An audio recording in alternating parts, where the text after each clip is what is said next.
안녕하세요. 보험금 팔례방입니다. 정신병 이력이 없었는데 자살 실패 후 심한 우울장애의 임상적 추정 진단을 받은 후 목을 맨 경우 자유로운 의사결정을 할 수 있는 상태로 감정되었다면 자살보험금은 면책인지 여부에 대하여 서울중앙지법 2021 가단 5123-9422호 토대로 면밀히 살펴보도록 하겠습니다.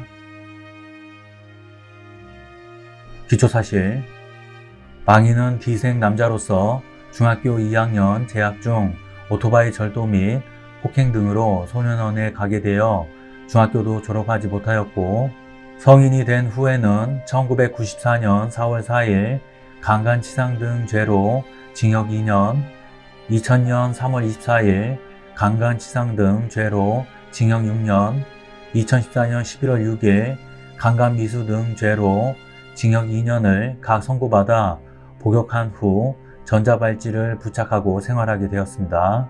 망인은 2018년 4월경 이와 동거를 시작하였고, 과일가게를 운영해 오다가 2018년 5월 7일 마을버스 운전기사인 F가 망인의 모친 G를 강제추행한 사건이 발생하였는데, 망인은 2018년 7월 23일 가족들 몰래 모친을 속이고 합의서를 작성하여 F로부터 형사합의금 200만원을 수령하여 자신이 착복하였습니다.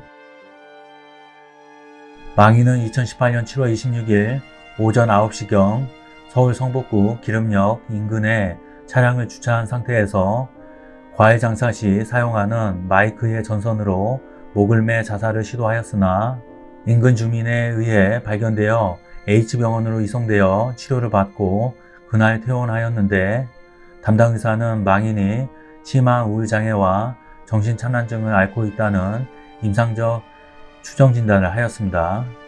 망인은 2018년 7월 28일 이에게 과일 장사를 다녀온다며 나간 다음 누구에게도 알리지 않고 의정부시 아이공원 내산으로 올라가 두꺼운 줄을 이용하여 나무에 목을 매 자살하였습니다.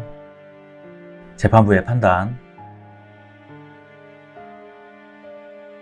쟁점, 망인의 자살이 극심한 정신질환 등으로 자유로운 의사결정을 할 수 없는 상태에서 이루어졌는지 여부. 망인은 2018년 7월 26일에 1차 자살 시도 이후 불과 2일 만에 다시 목을 매는 방법으로 자살하였으므로 목을 매는 행위로 생명을 끊는다는 점에 대한 인식은 명확히 있었던 것으로 보이는 점.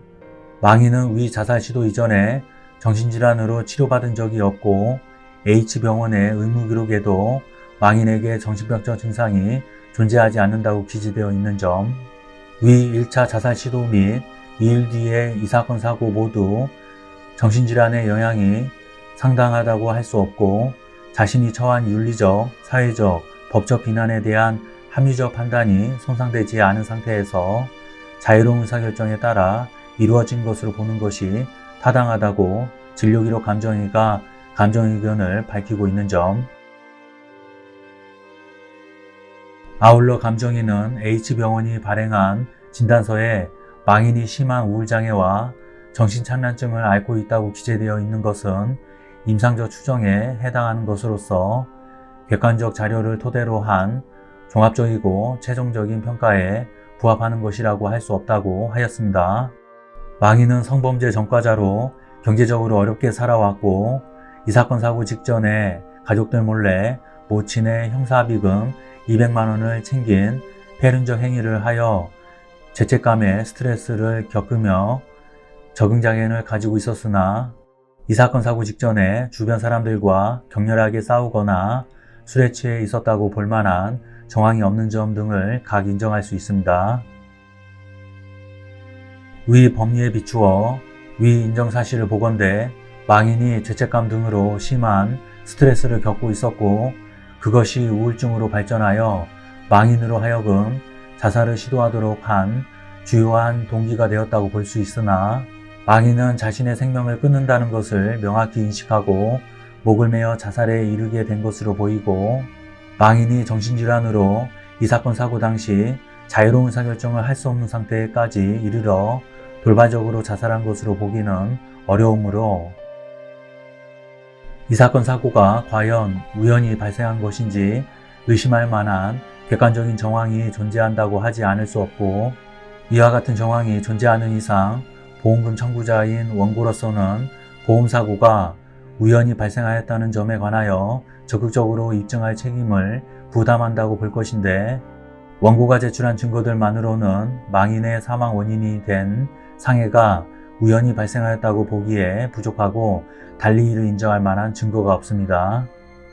결론적으로 피고는 원고에게 상해사망보험금을 지급할 의무가 없습니다. 동일한 사실관계의 판례, 내용은 다음과 같습니다. 마치겠습니다. 긴 시간 시청해 주신 점 고맙습니다.